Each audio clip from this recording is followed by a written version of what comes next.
దేవుని పరిశుద్ధ నామమునకు స్తోత్రం కలుగును గాక. ప్రభువునందు నాకు అత్యంత ప్రియమైన నా ప్రియ సహోదరుని సహోదరులారా, ప్రభువును రక్షకుడైన యేసుక్రీస్తు వారి దివ్యనామమున మీ అందరికీ మరొకసారి నా ప్రేమపూర్వకమైన శుభాభివందనాలు తెలియచేస్తున్నాను. ఆ రీతిగానే ఉదయకాల ఆరాధన అను ఆధ్యాత్మిక కార్యక్రమానికి మరొకసారి స్వాగతం. ఈరోజు దేవుని యొక్క లేఖన భాగమును చదువుకుందాం. మత్తయి సువార్త 17వ అధ్యాయం 20వ వచన భాగాన్ని చదువుకుందాం. అందుకు ఆయన, మీ అల్ప విశ్వాసము చేతనే మీకు ఆవగింజంత విశ్వాసం ఉండిన ఎడల ఈ కొండను చూచి ఇక్కడ నుండి అక్కడికి పొమ్మనగానే అది పోవును. దేవుడు తన పరిశుద్ధ వాక్యమును దీవించునుగాక. ప్రభువునందు ప్రియమైన దేవుని బిడ్డలారా, యేసుక్రీస్తు ప్రభుల శిష్యులను చూసి కొంత అసహనము చెంది ఆ సందర్భంలో వారికి ఒక సలహాను ఇస్తున్న విధానం ఇక్కడ కనపడుతుంది. కొంత అసహనం ఉంది, తరువాత వారిని బలపరచడానికి ఒక సలహా కూడా ఇస్తున్నట్టు ఉన్నది. ఇక్కడ సందర్భాన్ని ఒకసారి చూస్తే, యేసుక్రీస్తు ప్రభుల వారి యొక్క శిష్యులు 12 మందిలో ముఖ్యముగా 3 శిష్యులను తన వెంట పెట్టుకుని ఏకాంత ప్రార్థనకు వెళ్ళాడు. మిగిలిన 90 ఆ కొండ కింద వెయిట్ చేయమన్నాడు. ప్రభువారు కొండ మీదకు వెళ్ళి ప్రార్థనలో గడిపి ఆ ప్రార్థనలో రూపాంతరం చెంది మళ్ళీ అక్కడ నుండి తిరిగి వచ్చే లోపు కింద ఉన్నటువంటి 90 శిష్యుల యొద్దకు ఒక వ్యక్తి తన కుమారుని తీసుకొచ్చాడు. తన కుమారుని తీసుకొచ్చి నా కుమారుని స్వస్థపరచమని వారిని అడిగాడు. శిష్యులు నానా విధాలుగా ప్రయత్నాలు చేశారు, నానా విధాలుగా ప్రార్థన చేశారు. ప్రభువారు దెయ్యములను వదలగొట్టినప్పుడు ఏమైతే చేశాడో అలాంటి ప్రయత్నాలన్నీ చేశారు, కానీ ఆ బాలుడికి స్వస్థత రాలేదు. శిష్యులు ప్రార్థన చేస్తున్నారు, బాబుకి స్వస్థత రాలేదు. ఇదే టైంలో చాలా మంది ప్రజలు గుమిగూడారు. ఇందులో శాస్త్రులు కూడా చేరారు. యేసు ప్రభువారు ఎక్కడ ఉన్నా శాస్త్రులు, పరిసయ్యులు, సద్దుకయ్యులు చేరటం పరిపాటి. చేరిన వారు ఎప్పుడు యేసు ప్రభువుని విమర్శించటం అనేది కూడా పరిపాటి. ఆ క్రమంలోనే శిష్యులు ప్రార్థన చేస్తున్న సమయంలో శాస్త్రులు శిష్యులతో వాగ్వాదం పెట్టుకుని నానా విధములైనటువంటి తర్కం జరిగింది. ఆ తర్కం జరుగుతుండగా చాలా పెద్ద సమూహం ఉన్నది. ఆ సమయంలో ప్రభువారు ఆ మిగిలిన 3 శిష్యులు కొండ మీద నుండి దిగి వస్తున్నారు. కొండ మీద నుండి దిగి వస్తుండగా ఆ బాలుని యొక్క తండ్రి ప్రభువుని చూసి అమాంతంగా ప్రభువు దగ్గరికి పరిగెత్తి వెళ్ళి ప్రభువుతో ఈ విధంగా విన్నవించుకుంటున్నాడు. అయ్యా, ఈ కుమారుడు నాకు ఒక కుమారుడు, ఇతడికి మోగదయ్యం పట్టింది. అది బాల్యము నుండి వీడిని విసిగిస్తుంది. అది ఎప్పుడైతే ఇతన్ని పడతదో వాడు అగ్నిలోనూ నీళ్లలోనూ పడతాడు. మాత్రమే కాక నురుగు కార్చుకుంటాడు, తర్వాత విలవిల్లాడిపోతాడు. ఇతనికి చాంద్ర రోగము లేదా మూర్ఛలు వ్యాధి ఉంది. నీ గురించి అనేకులు చెబుతుండగా విన్నా నాకు నా కుమారుని బాగు చేసుకోవాలన్న ఆశ కలిగింది, మరియు నీ మీద విశ్వాసం కలిగింది. ఆ విశ్వాసంతో నేను నీ శిష్యుల యొద్దకు తీసుకొచ్చాను, కానీ వారి వల్ల కాలేదు ప్రభువా. మరి మీ చిత్తమైతే, నీకేమైనా సాధ్యమైతే నా కుమారుని బాగు చేయమని తండ్రి ప్రభువుని వేడుకున్నాడు. ప్రియ దేవుని బిడ్డలారా, తండ్రి తన కుమారుని యొక్క పరిస్థితి అంతయు కూడా వివరముగా ప్రభువుకి చెప్పాడు. వాడు బాల్యము నుండి ఆ బాధ అనుభవిస్తున్నాడు కనుక నీ శరణు కోరి వచ్చాను, నాకు సహాయం చేయమని ప్రభువుని వేడుకున్నాడు. అక్కడ పెద్ద సమూహమును చూశాడు ప్రభు. ఆ తర్కమును చూశాడు, వారి దగ్గరికి వెళ్ళాడు. మీరెందుకు తర్కించుకుంటున్నారు అని అడిగాడు. శాస్త్రులు ప్రతి విషయంలో కూడా యేసు ప్రభువుని తర్కించడానికి ప్రయత్నం చేసేవాళ్ళు. మన విశ్వాస జీవితంలో చాలామంది కూడా తర్కవాదనకు ప్రాధాన్యత ఇస్తారు. తర్కవాదనకి దిగుతున్నారు అంటే దాని అర్థం ఏంటంటే వారికి అంతా తెలుసు అన్నట్టు, ఎదుటి వ్యక్తికి ఏమీ తెలియదు అన్నట్టు.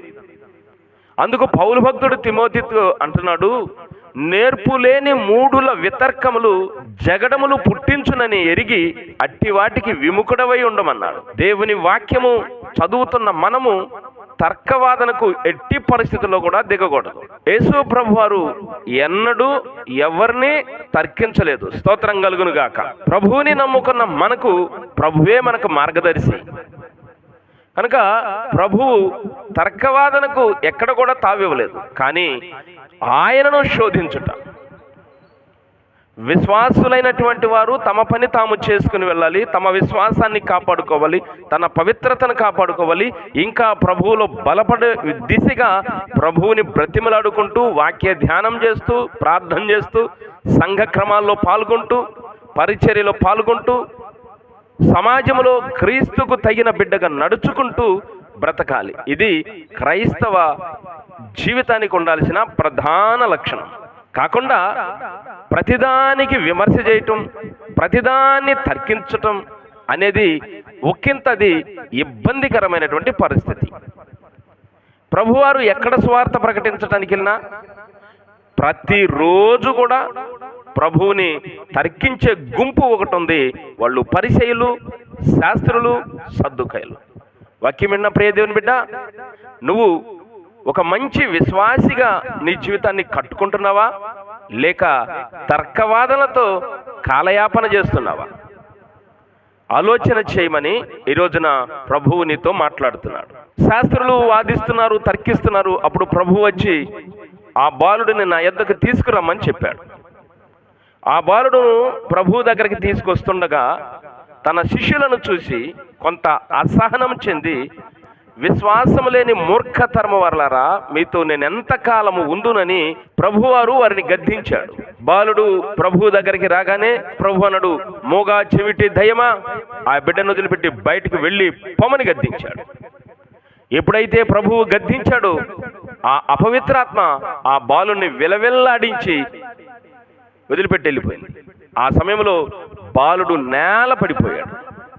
ఆ అపవిత్రాత్మ తన నేలను పడగొట్టి విలవిల్లాడించింది.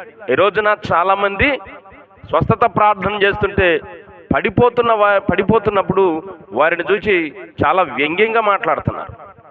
మన దేవుడు పడిపోయిన వాళ్ళని లేపేవాడే కానీ పడగొట్టే దేవుడు కాడు అని అంటున్నారు. ప్రియ దేవుని బిడ్డలారా, దేవుని అభిషేకపు తాకిడికి అపవిత్రాత్మలు కూలిపోతాయి. ఈ బాలునిలో ఉన్నటువంటి మూగ చెవిటి దెయ్యం ఎన్నో సంవత్సరాల నుంచి ఆ బాలుని పట్టి పీడిస్తుంది. ఆ బాలునిలో ఉన్న దురాత్మను ప్రభువు గద్దించినప్పుడు ఆ దురాత్మ బాలుని నేలను పడవేసి విలవిల్లాడించింది. విలవిల్లాడుతూ నురుగు కక్కుకుంటూ ఉన్నాడు ఆ బాలుడు. కొంత సమయం అయ్యేటప్పటికి ఆ దురాత్మ అతన్ని వదిలిపెట్టి వెళ్ళిపోయింది. దురాత్మ వెళ్ళిపోయినాక ఆ బాలుడు అలాగే పడిపోయి ఉన్నాడు. పడిపోయినప్పుడు చుట్టుపక్కల వాళ్ళందరూ ఆ బాలుడు చచ్చిపోయాడని ఒక మాట పుట్టించారు. గోలగోల చేస్తున్నారు. ఆ సమయంలో ప్రభు ఆ బాలుని యొక్క చెయ్యి పట్టుకుని పైకి లేవనెత్తాడు. ఆలోచన చేయాలి ప్రియ దేవుని బిడ్డ. దేవుని వాక్యం సవివరముగా అర్థం చేసుకోవాలి. ఒక మనిషిని ఒక దురాత్మ పట్టి పీడిస్తున్నప్పుడు, దేవుని యొక్క అభిషేకం ఆ దురాత్మకు తగిలినప్పుడు ఆ దురాత్మ ఆ మనిషిని కింద పడద్రోస్తుంది. ఆ తదుపరి ఆ దురాత్మ ఆ బాలుని ఆ వ్యక్తిలో నుండి వెళ్ళిపోతుంది. ఎప్పుడైతే దేవుని అభిషేకపు తాకిడికి దురాత్మ వెళ్ళిపోతుందో ఆ మనుషుడు బలముగా దృఢముగా నిలబడతాడు. దేవునికి స్తోత్రం. కాబట్టి ప్రియ దేవుని బిడ్డలారా, ఇది ఆ సమయంలో జరిగినటువంటి ఒక ఘట్టం. ఈ ఘట్టంలో ప్రధానముగా యేసునందు విశ్వాసముంచిన ఒక విశ్వాసి తన కుమారుణ్ణి యేసు శిష్యుల దగ్గరికి తీసుకొస్తే శిష్యులు ఆ కుమారుని బాగు చేయలేకపోయాడు. కారణం ఏంటంటే వారిలో యేసు ప్రభువారు చెప్పారు, 2 విషయాలు లోపాలున్నాయి శిష్యులకు.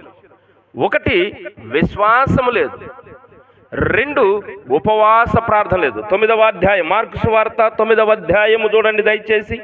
మార్కు సువార్త 9వ అధ్యాయం 29వ వచనం. అందుకాయన ప్రార్థన వలననే గాని మరి దేని వలన అయినను ఈ విధమైనది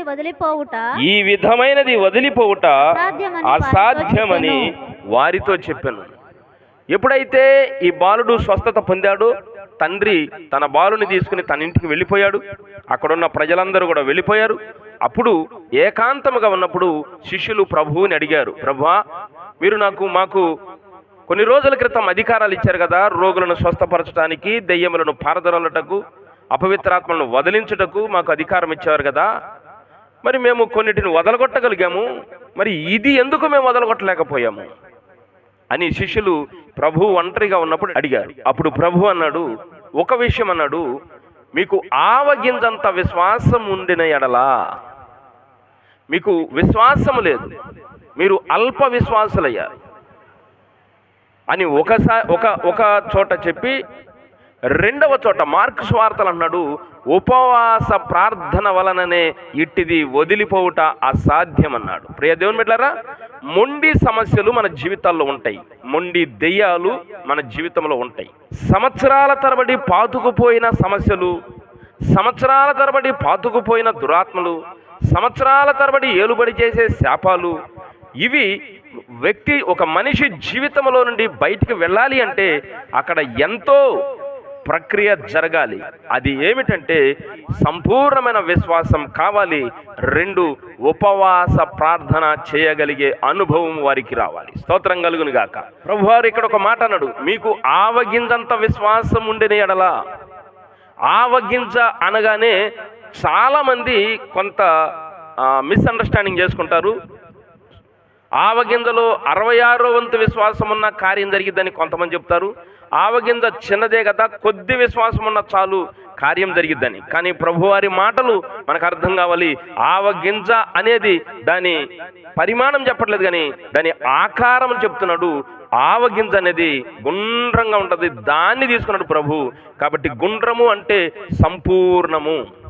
సంపూర్ణమైన విశ్వాసము నీకు ఉంటేనే కార్యాలు జరుగుతాయి. స్వస్థతలు లేవు, దెయ్యాలు పోవు, ఇలాంటి మాటలు మనము చెబుతుంటాం. కానీ ప్రభువారి యొక్క పరిచర్యను మీరు జాగ్రత్తగా పరిశీలన చేస్తే ఆయన పరిచర్య 2 విధాలుగా జరిగింది. ఒకటి, దేవుని వాక్యము వివరంగా ప్రజలకు అర్థమయ్యే రీతిగా, పామరులకు, పండితులకు స్పష్టంగా అర్థమయ్యే రీతిగా వాక్యమును బోధించాడు. దైవ ప్రేమను కనపరుస్తూ బోధించాడు. రెండవ కోణంలో ఆయన ప్రజలకు విడుదలనిచ్చాడు. ఎలాంటి వ్యాధిగ్రస్తులైన ప్రభు దగ్గరికి వచ్చారు, ఎలాంటి అపవిత్రాత్మలైన ప్రభు దగ్గరకు వచ్చినప్పుడు పారిపోయి, అంటే అనేక మంది బిడ్డలకు విడుదలిచ్చారు. చచ్చిపోయిన వాళ్ళని బ్రతికించాడు. ఎన్నో కార్యాలు చేశాడు. లేఖనం అంటుంది, ఆయన చేసిన కార్యములు రాయాలంటే భూమి మీద ఏ గ్రంథము చాలదు. కాబట్టి ప్రభువారి యొక్క పరిచర్య మనము కొంత పరిశీలనగా చూస్తే, ఒక భాగము దైవవాక్యము, మరొక భాగము స్వస్థతలు. అదే బోధ అపోస్తలులకు అప్పచెప్పాడు యేసయ్య. కనుకనే మత్తయి సువార్త 10వ అధ్యాయంలో వారికి అధికారాలు ఇచ్చాడు. మీరు దెయ్యములను వదలగొట్టండి, అపవిత్రాత్మలను పారదోలండి, రోగులను స్వస్థపరచండి అని. ప్రజల మీద ప్రేమను చూపించే ప్రభువు ఆయన, ప్రజల మీద కనికరము చూపించే దేవుడు. నువ్వు బాధలో ఉంటే వదిలిపెట్టే దేవుడు కాదు, నువ్వు వేదనలో ఉంటే వదిలిపెట్టే దేవుడు కాదు, నువ్వు సమస్యలో చిక్కుకుపోతే నిన్ను పక్కన పెట్టే దేవుడు కాదు, నువ్వు వ్యాధులతో బాధపడుతుంటే నిన్ను పక్కన పెట్టేసి వ్యాధులు, బాధలు, రోగములు, రుగ్మతలు ఇవి కాదు, ముందు దైవ వాక్యం తెలుసుకో, నిత్యరాజ్యముకు రా అని చెప్పే బోధ యేసుక్రీస్తు బోధ కాదు. కనుక యేసుక్రీస్తు వారి బోధలో దైవ వాక్యమునకు ఎంత ప్రాధాన్యత ఉందో, స్వస్థతలు అనే దానికి కూడా అంతే ప్రాధాన్యత ఉంది. ఒక నాణ్యమునకు బొమ్మ బొరుసు ఎలాగుంటుందో ప్రభువారి యొక్క పరిచర్య ఎలాగుంటుంది. కనుక ఆయన యొద్దకు వచ్చిన రోగులను చాలా పొద్దుపోయిన దాకా వాళ్లకు ప్రార్థన చేస్తూనే ఉన్నాడనే లేఖనాలు సెలవిస్తున్నాయి. కనుక ఆ తండ్రి తన కుమారుని తీసుకొచ్చినప్పుడు అక్కడ మెయిన్గా తన శిష్యులను చూసి ప్రభువారు కొంత అసహనం చెందాడు. నేను అధికారం ఇచ్చాను, కానీ వీళ్ళు చేయలేకపోయారు. ప్రియులారా, మనకి అన్ని అధికారాలు ఉన్నట్టే ఉంటాయి, లేదా అంతా తెలిసినట్టే ఉంటుంది, మనం చేసేదంతా కరెక్ట్గా ఉన్నట్టే అనిపిస్తుంది. కానీ మనకు అవసరమైనది ఏంటంటే విశ్వాసముతో పాటు ఉపవాస ప్రార్థన చేసే అనుభవం మనకు కావాలి. ఈ ఇతివృత్తాంతములో ప్రభువు మనకు నేర్పుతున్న అత్యధికమైనటువంటి మంచి పాఠం. కాగా వినుట వలన విశ్వాసము కలుగును, వినుట క్రీస్తును గురించిన మాట వలన కలుగును అన్నాడు. కనుక విశ్వాసము ప్రాముఖ్యమైనది. విశ్వాసము ఒకటే ఉంటే కార్యం జరగదు. విశ్వాసముతో పాటు ఉపవాస ప్రార్థన కావాలి. ఎఫెసీయులకు రాసిన పత్రిక 2వ అధ్యాయం 8వ వచనాన్ని చదువుకుందాం. మీరు విశ్వాసము ద్వారా కృపచేతనే రక్షింపబడి ఉన్నారు. ఇది మీ వలన కలిగినది కాదు. ప్రియ దేవుని బిడ్డలారా, ఇది దేవుని వరమే. ప్రియ దేవుని బిడ్డలారా, దేవుని నుండి మనం ఏదైనా పొందుకోవాలంటే 2 ప్రాముఖ్యంగా అక్కడ కావాలి. ఒకటి, మన నుండి విశ్వాసం కావాలి, దేవుని నుండి కృప కావాలి.